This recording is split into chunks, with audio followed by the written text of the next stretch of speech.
This is a play about the human experience and survival. It was like something I felt compelled to be part of. Then all of a sudden I'm getting a call saying that they've lost 2 directors. Would you direct it? This is the only play in New York that had a permanent police protection outside it. This is the only play in New York, we can say this now, that had armed security inside in the audience every night. So you're saying that on a scale of 1 to 10, the level of controversy about the October 7th play was 150. Like, if it's pro-Israel, it is de facto genocidal. Like, that leap that people went to, it's almost because of that I had to say yes.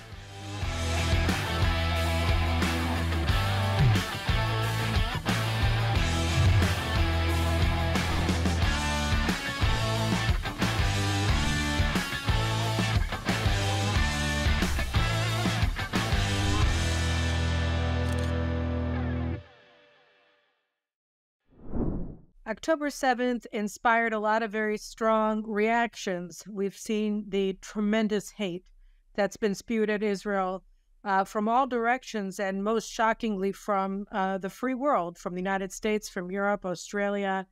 But it's also sparked an outpouring of love and of concern. And we've seen that with a lot of people who came to Israel in the immediate aftermath of the slaughter of that day of October 7th, and came away with some pretty significant messages to their surroundings, to their communities, to their countries, depending on who they were.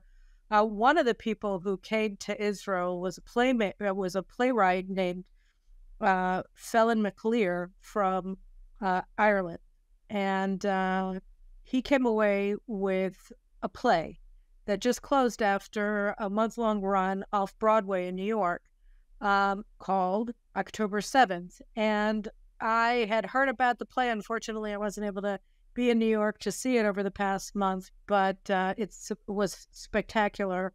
I've been told by people who did see it. And so I thought it was important to talk to the playwright, to Phelim McAleer, and to the director of the play, Jeffrey Cantor, about their experience about writing the play and about the production of the play and what it tells us about arts in New York and about the people of New York today, as we mark now over 8 months since the invasion of Israel by Hamas and the slaughter of our citizens.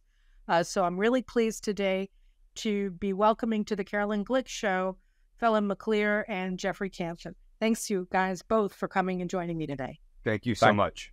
Thank you, Caroline. All right. Well, Phelim, I'd really like to start with you. Can you tell me a little bit about your trip here after October 7th and what inspired you to really write this play, and what you wanted to communicate with it? Yeah. Although I'm based mostly in Los Angeles, we were in Ireland on October 7th. And, we noticed very quickly on October 8th, the conversation, by the way, by good people, immediately switched to, oh, they're turning off the electricity in Gaza. Oh, what are they going to do in Gaza? It just seemed to us like very quickly the world wanted to move on from October 7th. That no one wanted to talk about October 7th. And as a journalist, that just was offensive to us. So this was a major event in world history, in Israeli history, in Middle East history. They talk about journalism being the first draft of history. Nobody was even writing the first draft. That was our fear. So we decided that we would go there and interview survivors, heroes, people who lived through that darkest day, and then bring those stories together in a play, in a verbatim play. And a verbatim theatre is more popular in the UK and Ireland, where I'm from originally. It's not as big in America, although I'm working hard to change that, where every word on stage was said by a real live person. You can do it from court cases, from tribunals, from inquiries, people speaking under oath, or you can do it by interview.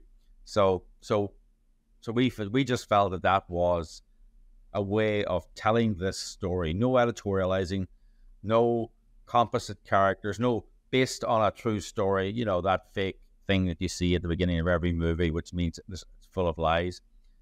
So verbatim, there are restrictions, means you can't get the story, you can't get the story behind the story. You have to go with what the person tells you.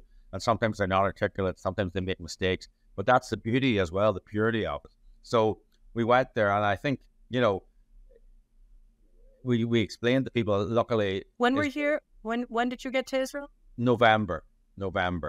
And, luckily, there's a very, very, very vibrant theater community in Israel. I mean, everyone goes to the theater there. So when you explain to people, we're going to make a play out of this, it wasn't like other countries where theater play, it's I think Israel has one of the highest theater going rates on the planet. I just want to one more second on what was going on in Ireland after October 7th. So October 7th, you have the footage coming in from Israel, what was happening here that day. And you're saying that already, just like a day later, they were already saying that Israel was to blame in some way, or that we were bad and that the Palestinians were the victims again? No, I mean, to be fair, and sometimes it's hard to be fair, but to be fair, they weren't blaming us. The immediate response was, Israel shouldn't retaliate too much, proportionality, the poor Gazans, the electricity is going to be turned off, the deprivation in Gaza. But it immediately shifted to Israel's response. It didn't shift to Hamas's actions, right? We spent no time dwelling on Hamas's actions. And that was the thing that got me. And, there would be no war in Gaza. This is a fact, I don't like making bold statements because I'm a journalist, but there would be no war in Gaza. There would be no October 8th without October 7th. And we just felt the words October 7th were not being said loudly and often enough. And we can talk about October 8th then, but we have to talk about October 7th. I think that's excellent. So you got here, and what did you experience? How did you experience what you saw and the people that you spoke to? Well, I mean, that was the first time we'd ever been to Israel. What an amazing country. I mean, we're ashamed. Who's we, by the way? You keep saying we, so me and my wife, Anne. So we're a husband and wife journalism team. And so we went there, and, we worked together, which is, has its moments and has its great moments too. So we went there. I mean, we're just looking around. I mean, even though it was a country at war, a country traumatized, it's still a beautiful people. They're still amazing people. And we were just saying, why did we not come here before? So we went there, and, we just did the journalism thing of phoning everyone we ever knew. Luckily, we live in LA, so we know all our friends are Jewish. Basically, it's quite funny, and as Anne would say, they go from the whole gamut of really observant to Jewish, as they say themselves, but I'll tell you, there are a lot more Jewish after October 7th, every one of them. But so we just phone people. We're journalists. You just phone people. Do you know anyone who survived? Anyone? Well, actually, my brother's friend's cousin. Of course, Israel is so small. Everyone knows many people, and then you have to just decide what stories you're going to cover. We wanted a cross section, one young and old, secular, non-secular. Dance people in the kibbutzes, people in Tel Aviv when it happened and went to the kibbutzes, just the whole gamut. It was a nightmare. It was easy to interview them. It was a nightmare to cut their stories back to fit the play. That was a really, really tough part of the project. Okay, so and you went down to the kibbutzim, and you what was it like for you? I mean, in Ireland, you've had IRA terrorism and stuff like that, but this was something very different. Yeah, it was very, very different. This is a massacre of men, women, and children.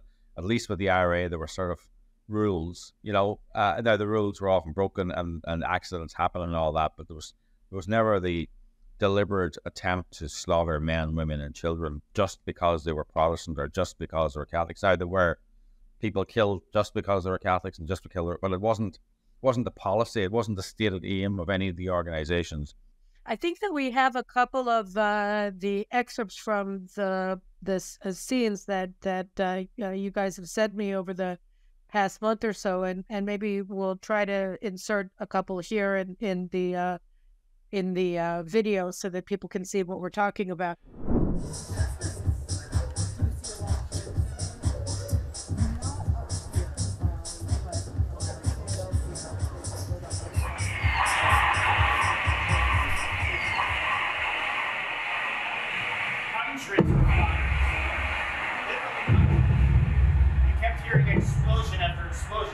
crazy.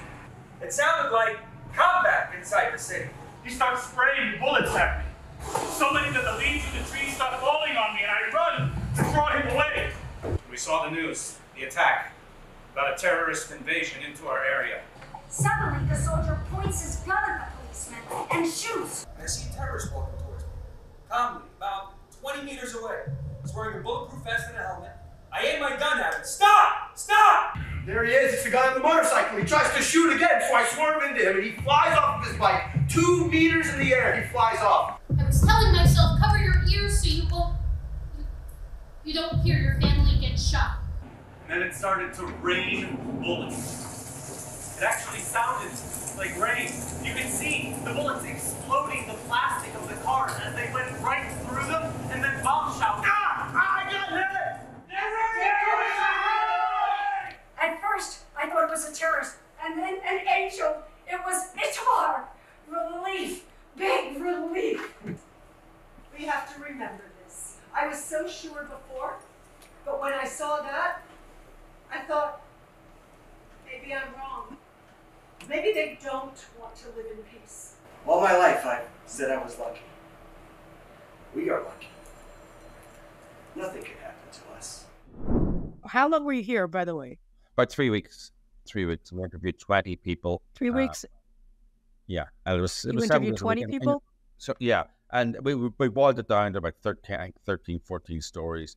You know, and I had rules, you know, that I wasn't going, you know, it's very easy when you say, listen, it's 4 o'clock in the afternoon. Do I want to travel that 2 hours to get that last interview of the day? And I always said, we're going because I know that when the one interview you say, I'm not going, that'll be the best one. And of course, that's the way it was. It was the interview that, I mean, one of the most powerful interviews we did was with Shani, and that was the very last interview we did. One of them, So tell us about that. Shani, she was at the Nova Festival, and she was a combat medic in the army, and it was her escape from a slaughter as her friends were murdered, and then she spent 5 or 6 hours hiding under a thorn bush, and she was being shot at all the time, and she had, you know, she was there, so it was her escape from there. Then there was another story of Zaki, who was a religiously observant Jew, who took the decision to switch on the TV, switch on his phone when he saw the rockets, and rescued 100 people. He was a Coca-Cola driver, and he had installed the Coca-Cola machines at the Nova Festival the day before, so he knew exactly where to go and how to get there and what way, you know. So he'd been back and forward to that place, and so he went with his van. I think he did 15 trips and rescued 100 people. His interview was like something like at 7 o'clock towards the end of our trip when we're tired, and it was 2 hours from Tel Aviv or 3. We were right down the Gaza envelope, and I, you know, really, but I made a pact with myself. We're doing every interview, and if I'm tired, we're just gonna keep going, because I know we had to make a search for the best stories. It's too important. This play is too important to worry about. I can sleep when I get on the plane, you know. I can sleep when I get home. It was just too important. So I'd go back and ask more about this various themes. Like what? Well, there was a theme of faith. A lot of people moved towards faith since October 7th. They moved towards faith during October 7th. A lot of the Nova dance people said Shema. So we realized there was a thing about people moving towards faith. There was also a theme of people losing faith in Israel, in the Israeli dream, that they were so vulnerable. There was that, you know, that you know, people are traumatized, not just from the day, but are we safe? Are we the safest country on earth? Is the army the best army on the planet, which they had thought until that moment? So they're having to rethink everything. So that was a theme. And how long did it take you when you left? Did you go back to LA, I guess, or to Ireland to do the writing, or to LA? Yeah, LA. How long did it take you to compile the? I mean, you had hours and hours and hours of interviews, and you had to edit it into a play that goes for how long? 88 minutes, and it was torture. It was absolute torture. It took months. I mean, it's really unfair to do that to these people, but it's important that their story is told. I thought this is a play, it cannot have an intermission. You can't ask, once you get people in, you have to get them there. Now, it's a play, by the way, there's lots of tragedy in it, but it's a play about hope and resilience, right? Because people survived, people came out stronger, people came out with more faith, people came out determined to do good in the world. People saved lives, people were heroes that day. But the cutting these stories down to the play was awful. It was an awful process. So I hear Jeffrey waiting in the wings, and so I do want to get to the production issues. So you have a manuscript, and you have to figure out how to stage it, where to stage it, how to staff it. Are you a playwright, or you're a journalist? Have you ever written a play before? Have you ever produced a play before? What's your relationship with show business? Yes. Not me, You Phelim. talking to me? Phelim. Yeah, Phelim. Just asking you. Yeah. First Phelim, Yeah, and then you, Jeffrey, because I know that you're a stage business guy. Yeah, well, I have done other verbatim plays based on courtroom dramas. Yeah, we've done a few. I've done a few podcasts. Like we did a podcast on the Kevin Spacey trial here in New York, where we featured extensive reenactments from the courtroom transcripts. So I have experience of telling stories to people's actual testimonies, either to me or in a court of law. So I have experience that it doesn't get any easier, to tell. And it was just so important that we told these stories right, and that's the problem. In contrast to courtroom stenography and even the Kevin Spacey trial, which was controversial, where would you, if you had to grade the controversy of courtroom transcribed plays and the Kevin Spacey trial reenactment and the October 7th stories on a scale of 1 to 10, what number would you put it at for the three different events that you've done? You've done scripts. Yeah, from. well, among those three, I mean, I could do a play based on the Kevin Spacey trial tomorrow. We wouldn't need police protection outside the door. This is the only play in New York that had a permanent police protection outside it. This is the only play in New York, we can say this now, that had armed security in the audience every night, right? So you're saying that on a scale of 1 to 10, the level of controversy about the October 7th play was 150. Yeah, it's off the scale. There's no scale, I don't think there's a play in New York that has ever, has needed police protection. Maybe in the 60s there was one, maybe in the I don't know. But you tell me the last time you heard a play needing permanent New York Police Department protection, where we had to have armed guards in the audience. I mean, and this is not a joke. This is real. These are real people who had a job to do and were very prepared to do it. And you just can't have actors we couldn't have the actors on stage without that in place. Jeffrey, at what point did you come into the story of the October 7th? And give a little bit about your background. Have you ever been on a project that is 150 level controversy on a scale of 1 to 10? First of all, what Phelim was talking about was happening in Ireland. In the United States, on October 8th, there were mass riots, mass marches against Israel before Israel even responded. So what he said about Ireland was happening all over the world. And I was posting things. I was feeling quite helpless. And flash forward, I guess, I don't know, mid-April, I actually was asked to be in the play by the casting director, a friend of mine, and Robin Karras, and she asked me to play a role. And of course, I hear October 7th. I don't know anything about Phelim. All I know is, I can do something about October 7th. I said, I got to look at the script, and the stories were extraordinarily powerful, and the structure of it was still felt a little wonky. but it was like something I felt compelled to be part of. Then all of a sudden I'm getting a call saying that they've lost 2 directors. Would you direct it? And would you, help craft it and shape it? And I probably hesitated for about 3 minutes, and I said yes. And I think we actually managed to cut it down a bit.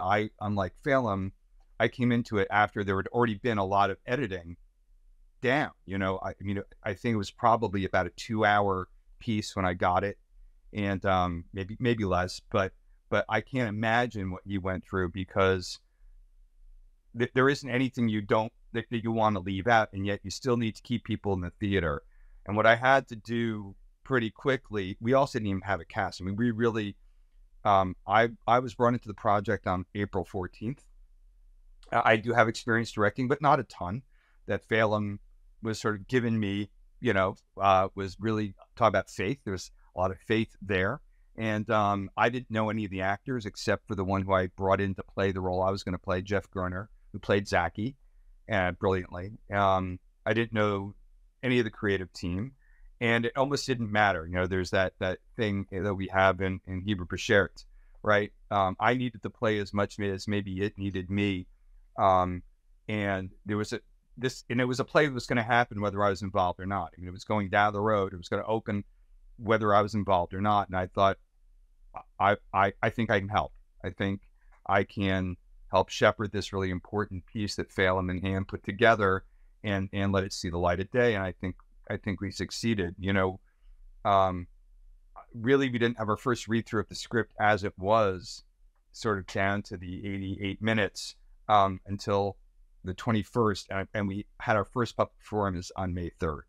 So we really had 10 days. It was crazy. I mean, that's crazy under any, like regardless of the subject matter, regardless of the fact that we're doing this subject matter in these extraordinarily hostile times, right? You have actors who, until this play, I was talking to them yesterday, like, being Jewish as a creative right now is dangerous territory. I don't know why the other 2 directors were unable to do this, but I do know people ask me, like, what do you think this is going to have to do to your career? And I'm very outspoken. I post all the time, and I'm a Jewish man in America who happens to be an actor, and I'm not going to relinquish my integrity or my values because I'm afraid that I might not get a job. And for the actors, I think that offered them a safe place where, and not all of them are on the same place politically about Netanyahu or Israel or whatever, but all of them are Jewish. Well, not all of them, actually. 4 of them were. All of the actors were Jewish. Your whole cast is Jewish. 4 of them were not. Actually, we had one woman who was Muslim, who played Yasmin, who was amazing. And we had 3 other actors who were not Jewish. But for the Jewish actors especially, to have an environment where it was safe to be Jewish and to talk about Jewish issues, I think was really important. And I can tell you, you wouldn't know, watching the play, that they had any more attachment to the material than the non-Jewish actors did. It was an extraordinary cast, committed, and I think they were just grateful that somebody was taking this bus that was barreling down the road and bouncing off the sides a little bit. All of a sudden, we started steering it. And the play moves extremely quickly. Phelim so rightly talks about the themes. And one of the things that we did, and we actually had a great session together, Phelim and I, where we actually got to sort of clarify, well, if we move this here and we move it, they were actually connecting these themes a little bit better. And I wish Phelim and I had a little more time to do that, because working with him was a real pleasure. And we, I think, agreed almost 99% about like what is important for people to hear. Like, what are those crystallizations of thought that reflect what probably many people were going through, but also how do you tie that all in, because it still has to act like a play. And one of the things I also told the actors and anybody who was asking me is I had to remove myself from the topic, right? I'm very wound up about what happened, and I'm very wound up about the treatment of Jews, Israelis, non-Jewish Israelis, the way the world is looking, especially in our industry. And yet, in order to make the play work as a play, I had to treat it like a play, right? That it's verbatim. I wouldn't treat the way I direct with verbatim language any different than other language in terms of what the actor's job is. And it took that level of objectivity and remove. I think, for us to be able to get through this without everybody crying at every freaking rehearsal. And to that, I mean, I did make sure that all the actors knew if something got too heavy for them, we could stop. There were moments in rehearsal, I think Phelim and Anne both came to rehearsal where we were like early stage, so like, don't come. And they still wept. And we did one exercise where I just had the actors do their big speech at the end, just sitting down talking to the other cast members because they have to talk to the audience that way. And everybody was crying. And I think that whatever the magical soup that of Phelim and me and these actors put together, but I think that it was about maintaining authenticity and truth, and also taking people on an artistic journey and using art. Because journalism is one thing, right? You can turn the page, you can turn it off. You're in the middle of a room for an hour and a half, and you're basically, it's a memory play, right? Everybody was sharing with Phelim their memories and their thoughts, and what we did was try to go a little deeper, and so the audience isn't only hearing it, they're kind of seeing it. The actors are both in and out saying, see, this is what I'm dealing with right now. And I would say that there wasn't one audience member, and we had packed houses, the last week and a half of this play, because of word of mouth. And people were coming out stunned. They were surrounded by the experience. We made it pretty immersive. The actors were completely committed, and it didn't stop. And at the very end, it slows down, and the actors just talk to the audience and hold the audience accountable. I was telling the actors, you've been watched this whole time, but now you're the audience. You're watching the people who've watched you and holding them accountable, make sure they're hearing what's happening. And I think that it was the right, it was the right mixture of the truth of these people's words, an artistic approach that seemed to work, and a bunch of actors who couldn't be more committed. I mean, I think all of them to a one would say this is the most important work they've ever done. This is the long answer to your question. I love everything I do. Actor, I'm mostly an actor, a little bit of writing, directing. I've never worked on anything that combined who I am as a human being on the planet, as a Jewish man on the planet, and my artistic sort of drive and vision. I'm very, very grateful that Phelim, allowed me to steer this and shepherd it in, and that the actors trusted me, because it was cathartic for me and meaningful for me. I'm going to, hopefully Phelim and I get to take this all over the world, and, not just college campuses, but like Ireland and England and Spain and France and Israel even, maybe, although that keeps freaking me out a little bit when I think of it, but South America, and to make sure that people hear and connect. And, the other thing we did, it's verbatim, but also, like, any place we do this has got to be in the language of the audience, because these Israelis were people. They're just normal people going about their lives. And I thought, and I think I was right, that the way to evoke the most amount of empathy from an audience is for them to feel like they're one of them, right? That's why they're at that party. That's why, so wherever we do it, we're going to want to work with actors who, in their own language. I'm not going to bring American actors to France. And I think that was also part of how the play was so impactful, because they're just, as Phelim says, this cross-section of humanity, but young, old, male, female. We had a 71-year-old actor, and we had a 22-year-old actor. And having that range, and the range of stories, but also everybody in the audience could relate to somebody on that stage. And it so sounds a little bit like Stas Terkel's Working, they. So anyway, that's the let me short just answer. ask you a little bit about the on the one hand, the cathartic experience that you and the cast and the whole production team had as artists and as human beings and as Jews in most cases, and the world outside. Before we get into the exchange with the audience, I mean, you were saying that people were worried, how will this, or said to hell with how this impacts my career, meaning that the assumption was that it would impact careers negatively, that they participated in this production. So when you look, I mean, Broadway in its heyday was all Jewish. You know, I mean, it was created by Jews. It was Jewish theater, and you know, now, and it's been happening over time, and I've been documenting it for years in my writing in terms of the art scene in New York that went from Jewish to anti-Jewish over the past generation. What was the hostility like when you're doing it? Like, how did it impact? Well, How did it impact the production? I mean, I the think- artistry, the production, and the feelings of the people involved in this project. So I think we were super fortunate. And I want both of you to answer that question. Yeah, Okay. I think in the room, I think there were two different things, right? What Phelim was dealing with on the outside, and what we were dealing with in the room were probably pretty different experiences. Like all the actors. No, this question is not. I'll get to the in the room question in a second, but I meant in terms of your relationship to the world outside the Well, room. yeah, I mean, I'm dealing with what's happening in Hollywood too, and like we're trying to create an actors committee for SAG-AFTRA and coming up against a brick wall. So I've been having issues around being a Jewish artist for a while. This was extreme. I mean, I get posts and comments and and texts that are really antagonistic and mean spirited, and also everything on the news is about is what was going on college campuses, especially while we were in the middle of this. And so it's a hostile environment. It's a really hostile environment. And I don't know.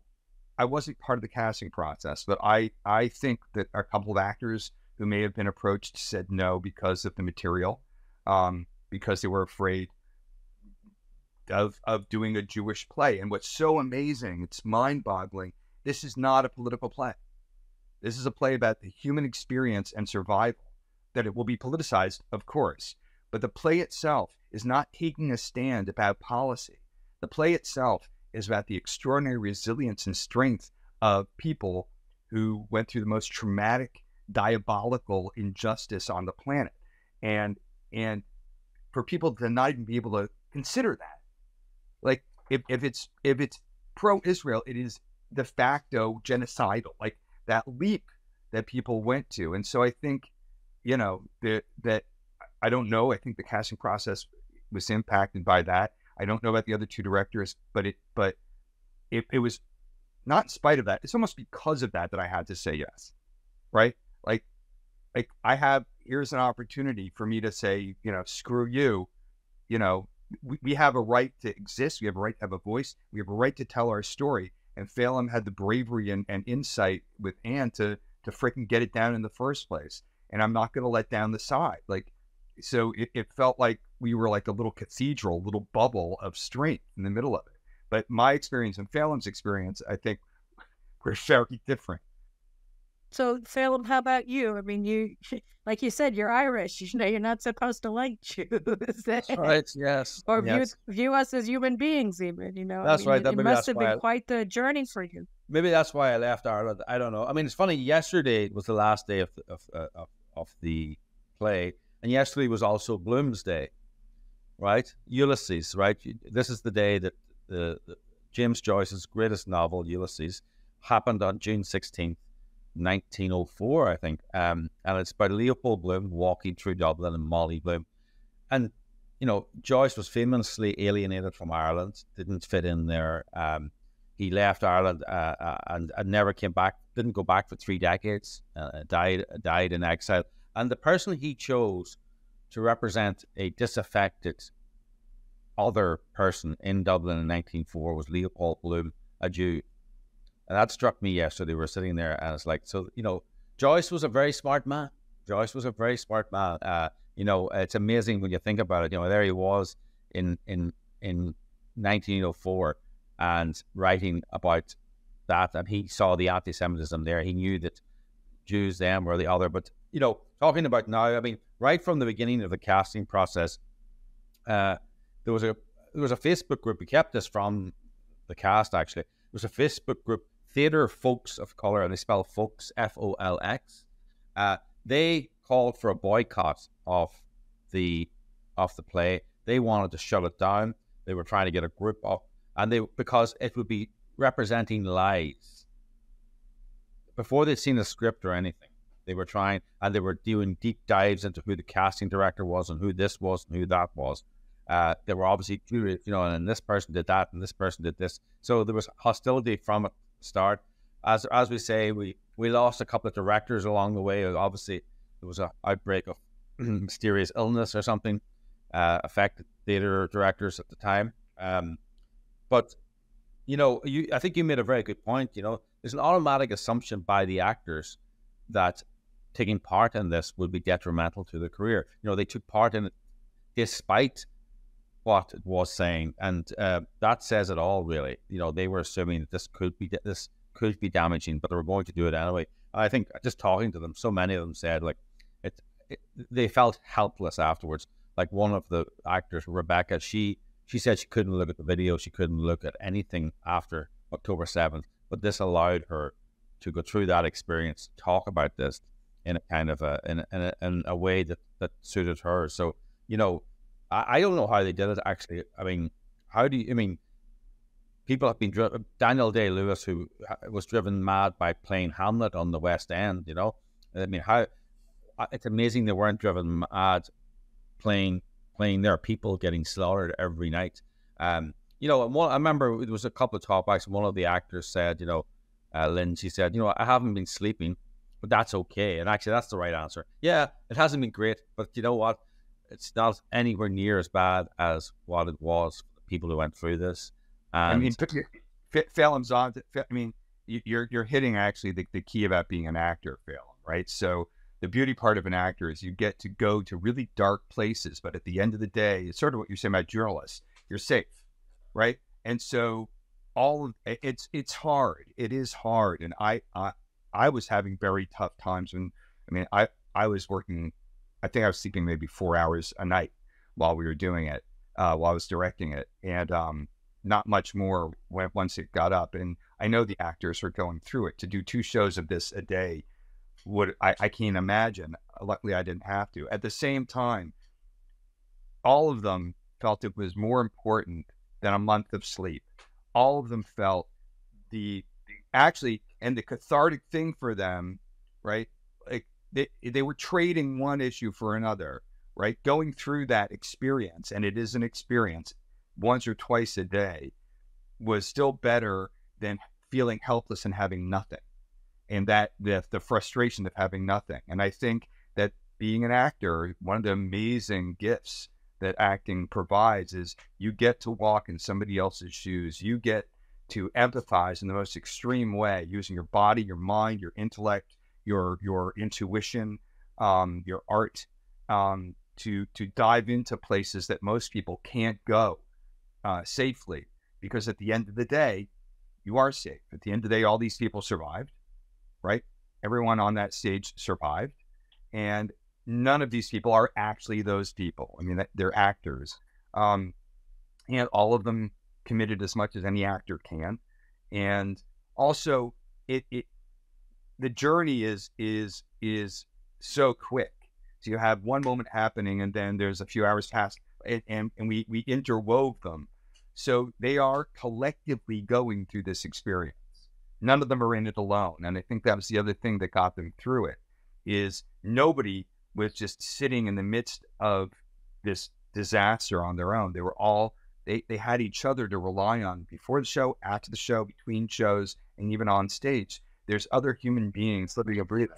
What was it like at the end of the show? So first of all, why did it have to have so much protection? Were there threats on the theater? Were there threats on you? Were there people who had actually tried to hurt the production in some way? What was it? Was it just because it was about October 7th, so they assumed that there would be a threat, or were there actual concrete threats against the production, against the people involved in the production?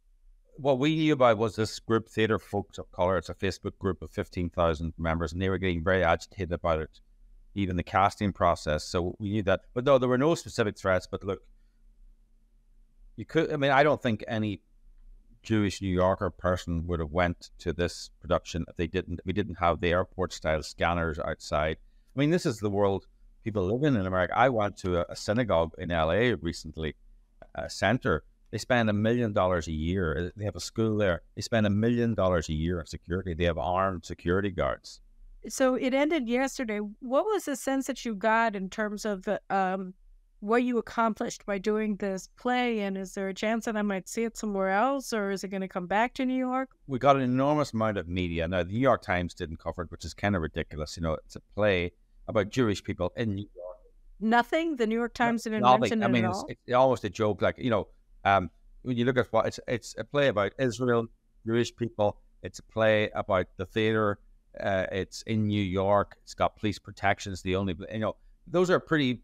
That's the kind of the sweet spot of the New York Times readership. Jewish New York theater going, interested in crime and police protection and all. And it's like they thought it wasn't a story, but so. I mean, we had an enormous impact, and it wasn't just Jewish people came to it. Christians came to it. All kinds of people came to it. We had an Arab woman yesterday in tears outside it, apologizing, you know, and saying we need to do this.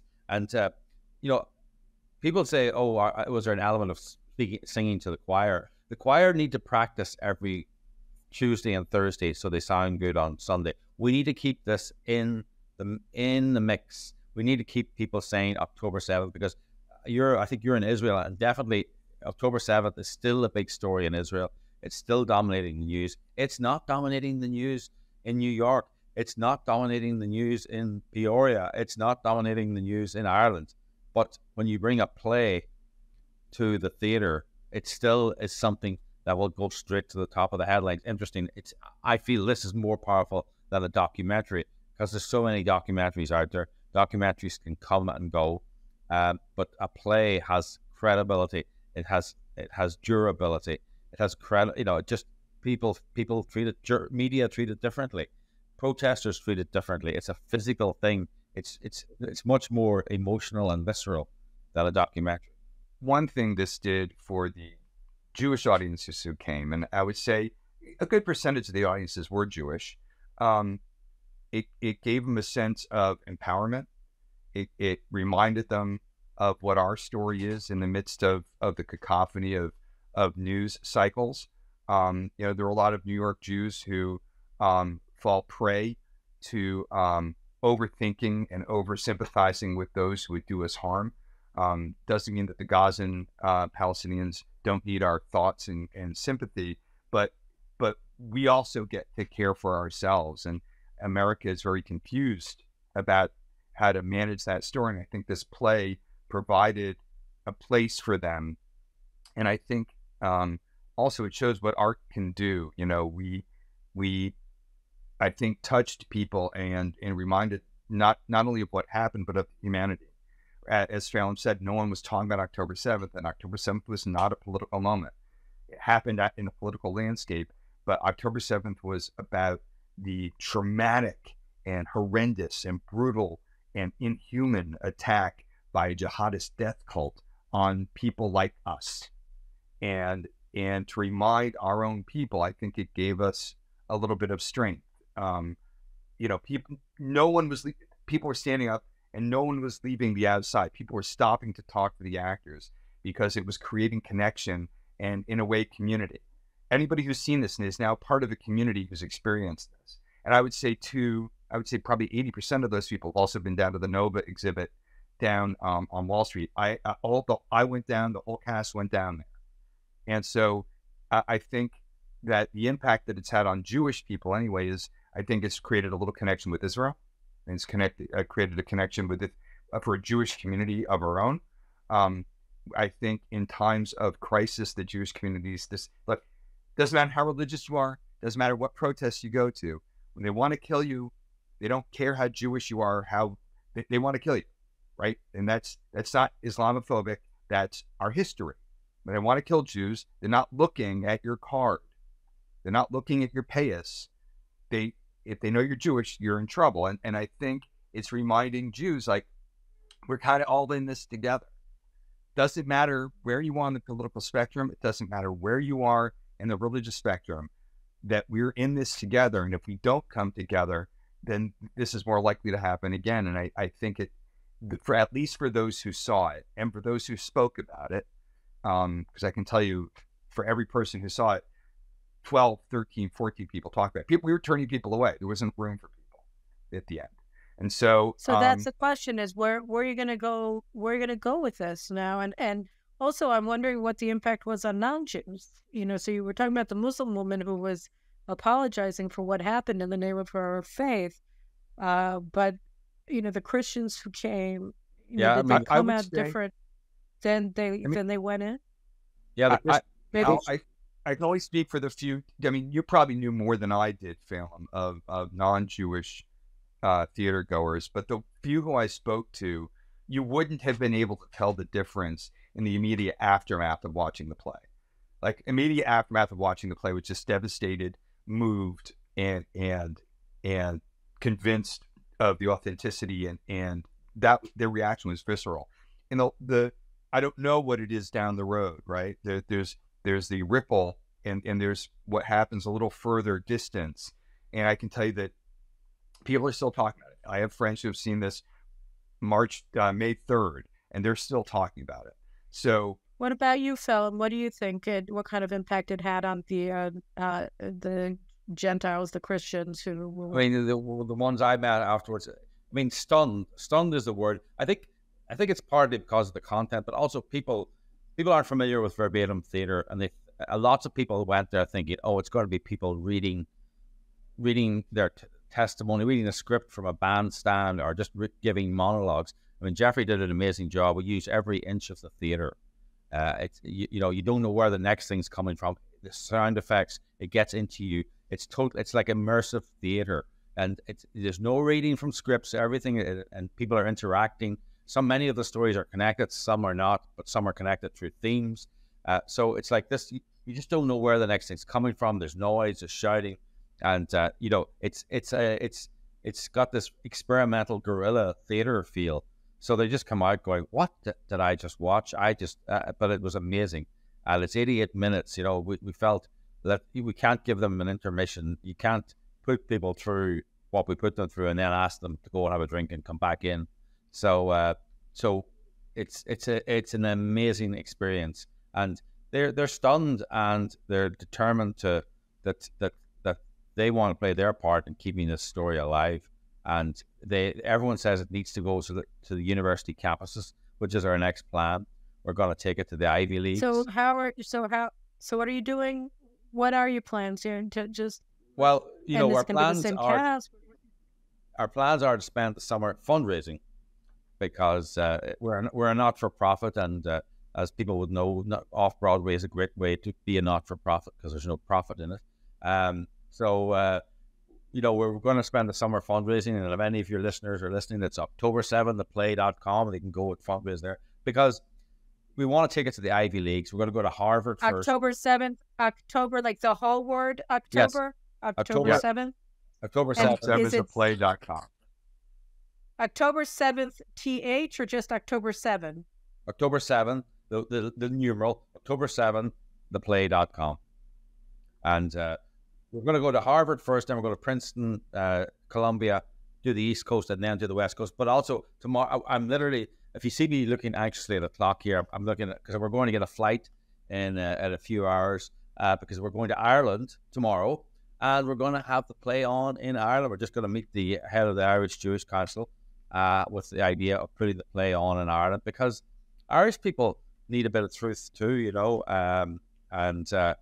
we need to bring it to them. So, and I've just been speaking to an Argentinian producer-director who wants to put it on in Argentina. There's a big Jewish community there. We had inquiries from Germany. We want to bring Hey, there's a nearly Jewish president there. That's right. So we there's a massive, we've had queries from Canada as well, all over the States. People want us to bring it to their theater. I mean, the only thing that's stopping us is, for the Argentinian woman, I'm saying to her, you do the play down there. We want certain quality controls, but you take it and run with it. But the only thing that's stopping the world seeing this now is funding. My wife was saying at an event recently, I believe there's some orphaned money. I believe some people were giving large sums of money to certain institutions that have not lived up to their promise of encouraging debate or even diversity of thought. So if you want to encourage debate and diversity of thought on the Ivy Leagues, go to October7theplay.com, and we're going to take it to Harvard, and we're going to put it there, and we're going to put it there for as long as we can. They're going to let you take it to Harvard? There's going to be a venue for you in Harvard? Well, look, Harvard's had a very bloody nose, metaphorical and probably literally, as last while. I think they've discovered the shortcomings of restricting people's speech. That when the fact that there's a lot of people who don't like, who don't find, it's okay. The leftists on Harvard were intimidating. I don't know whoever the group, the hated group of the day were, but then suddenly they decided to turn on Israeli students and Jewish students. Suddenly people are realizing, oh, they're coming for us next, and I'm not going to fund that. And I was saying, if you want to fund, if you want to get diversity of thought, if you want to force, this is a Rorschach's test for university administrators who've said they've learned their lesson. Well, let this play on campus. In fact, not let this play on campus. Encourage this play to come on campus. Provide adequate security. Provide your best venue. The president of the university should be in the front row.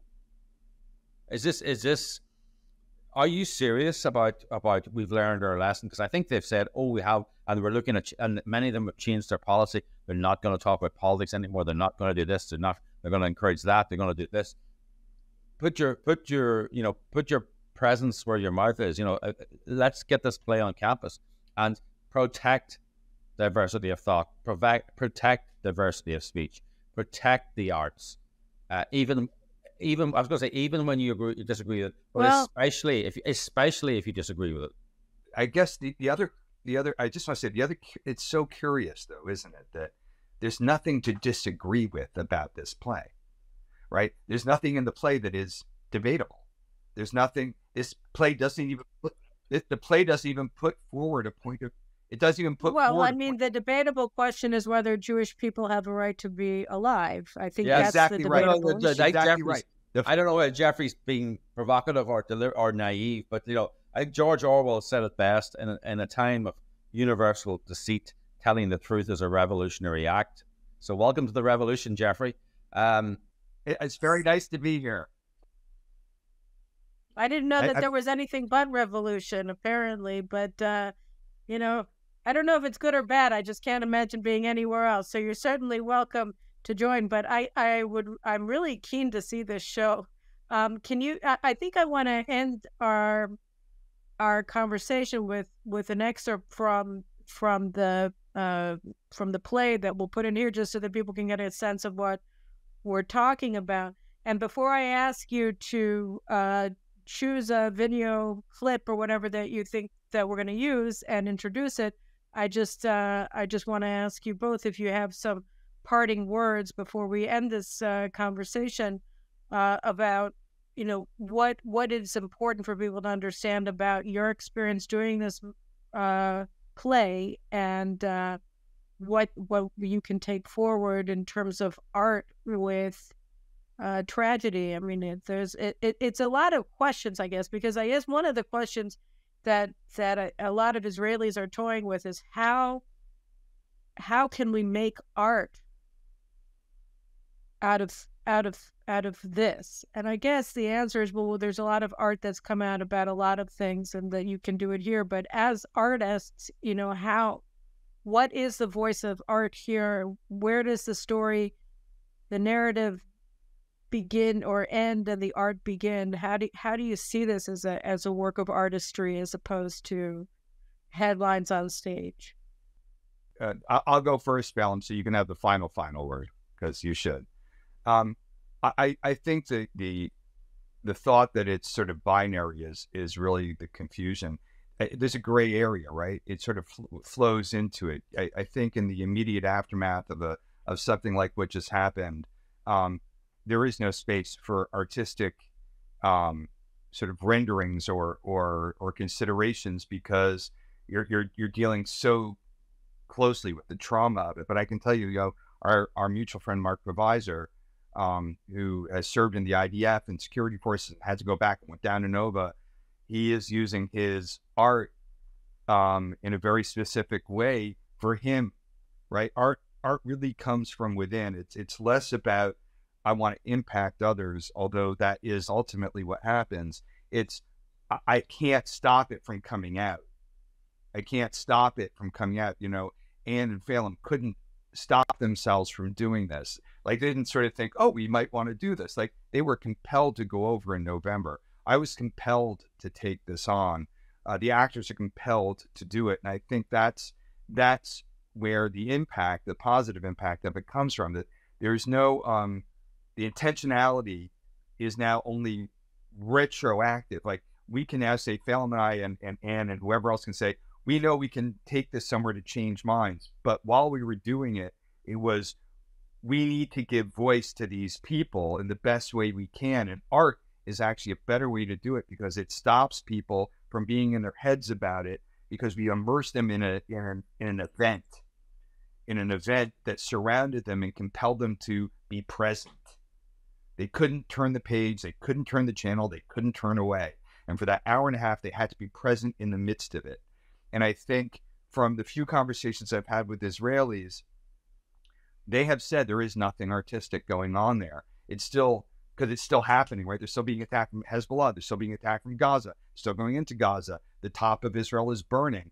You know, like, there is no space right now. And the conversations I've had is, because when somebody brought this up about bringing it over, at Erev Tov, I did an interview with Erev Tov, and they were the one who brought it up. I'm like, how can we do this? Like, I would be nervous. And as Phelim said, Tal and Shani and Itamar actually reached out to me on the man who from Ofakim, who was in the police force.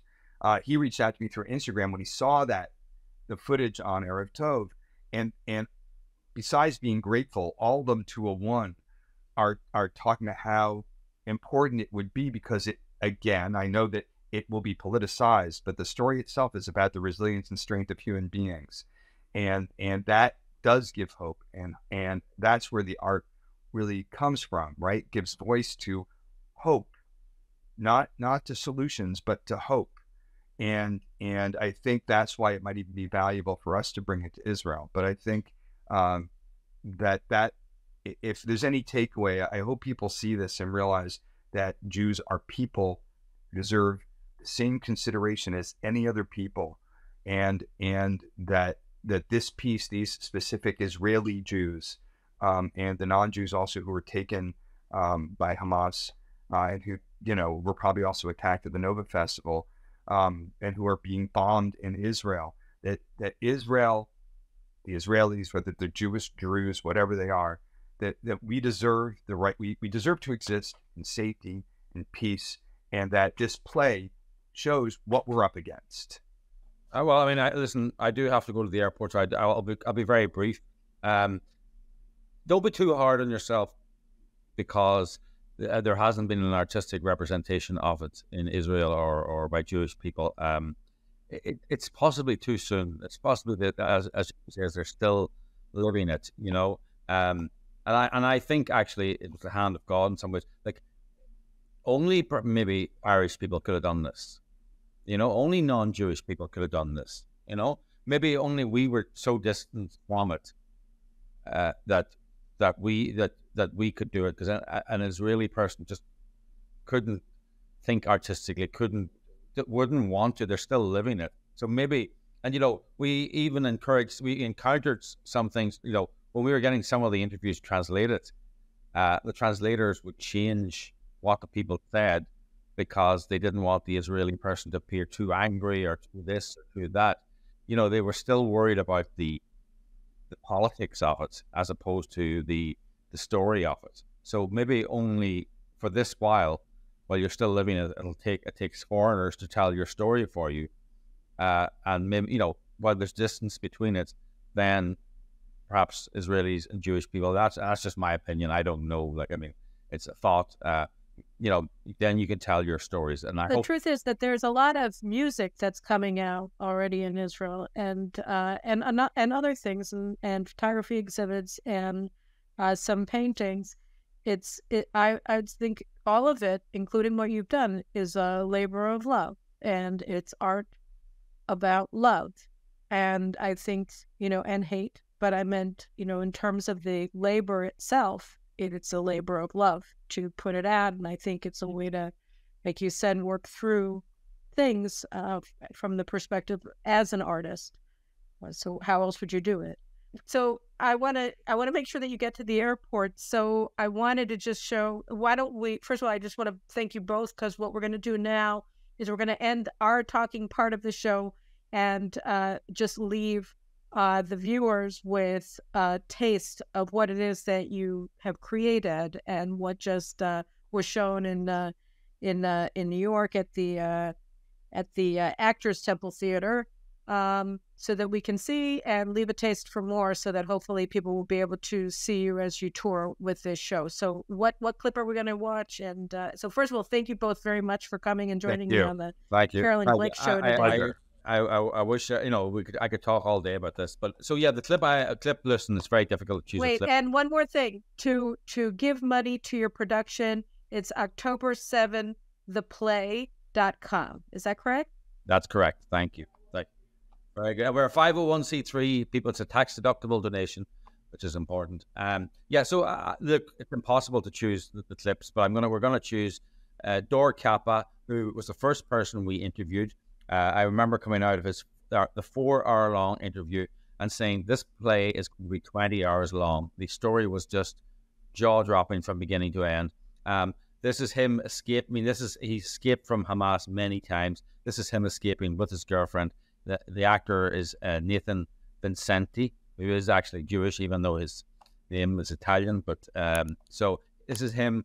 Nathan's a young actor, an amazing actor. He plays several roles in the play, but this is him describing just one. I mean, the interview was 4 hours long. There wasn't a dull moment in it. I come out going, this is going to be the world's worst script to write. But let's play that clip with Nathan Vincenti playing Dor Kappa, escaping from Hamas. Lolly helped me navigate. Okay, turn right. No, don't go over there. There's birds flying from the trees. They're shooting people over there. Okay, go between there. Take a left here. Go. There were 3 of us in the car. My friend Gilad was in the back. Lolly, my girlfriend, God, she was so calm. She was in the front with me, and I'm driving. These Hamas vehicles, they're barreling right towards us, guns and everything. Lolly was hiding. And this one guy on a motorcycle, this terrorist, he was so close. I was staring him right in the eyes, and him back at me. And I nod to him like we know each other, like we're together. And he nods back at me like, you're okay.